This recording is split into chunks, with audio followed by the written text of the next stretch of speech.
نہیں ہے، مطلب تو ہمیں صرف اللہ کی رضا سے ہے، اللہ کی عبادت سے، حضور سے محبت کرنے میں ہے۔ میرے ملت کے نوجوانوں،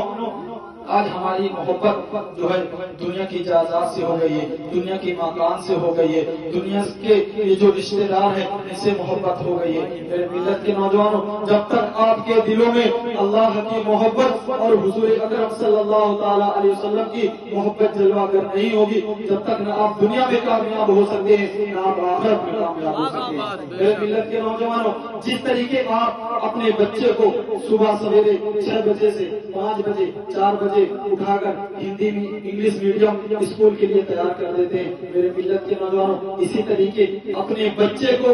مدرسے کے لیے بھی تیار کریں، اسی طریقے اپنے بچے کو نماز پڑھنے کے لیے بھی تیار کریں۔ میرے ملت کے نوجوانوں، جب ان کے دل میں بچپن سے ہی حضور کی محبت پیدا ہو جائے گی، اللہ کا ڈر پیدا ہو جائے گا، تو وہ بڑے ہو کر ڈی جے گانے کے سامنے ناچتے ہوئے نہیں نظر آئیں گے، اپنے سے بڑوں سے بے ادبی کرتے ہوئے نظر نہیں آئیں گے۔ میرے ملت کے نوجوانوں، جو سب سے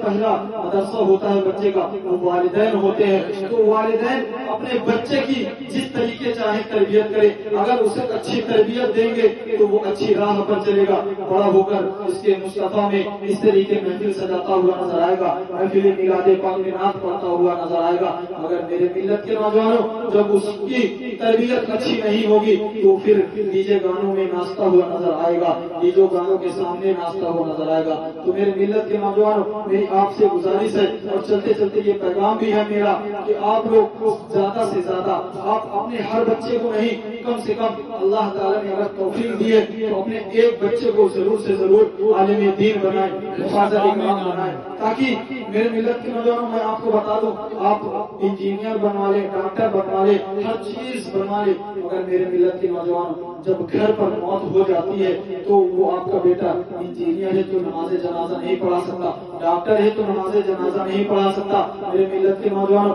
اس وقت ہمیں ضرورت پڑتی ہے کہ ہم کہیں سے ایک عالم دین کو لے کر آئیں تاکہ وہ ہمارے باپ کا، وہ ہمارے بھائی کا، وہ ہمارے گھر والے کا نماز جنازہ پڑھا سکے۔ میرے ملت کے نوجوانوں، اس لیے ہمیں چاہیے کہ کم سے کم ہم اپنے سارے بچوں کو تو نہیں، کم سے کم ہم اپنے ایک بچے کو عالم دین ضرور بنائیں، اس قابل ضرور بنائیں کہ وہ اگر کہیں ایسا دور پڑ جائے تو وہ اپنے بچے، وہ بچہ آپ کا نماز پڑھا سکے، وہ بچہ نماز جنازہ پڑھا سکے۔ کہیں پر محفل میلاد پاک ہو رہی ہے، وہ محفل میلاد پاک میں دو نام کے اشعار پڑھتا ہوا نظر آئے۔ میرے ملت کے نوجوانوں، اللہ رب العزت سے میری دعا ہے کہ میرے وہ بولنے میں جو غلطیاں ہوئی ہوں اللہ رب العزت معاف عطا فرمائے۔ استغفر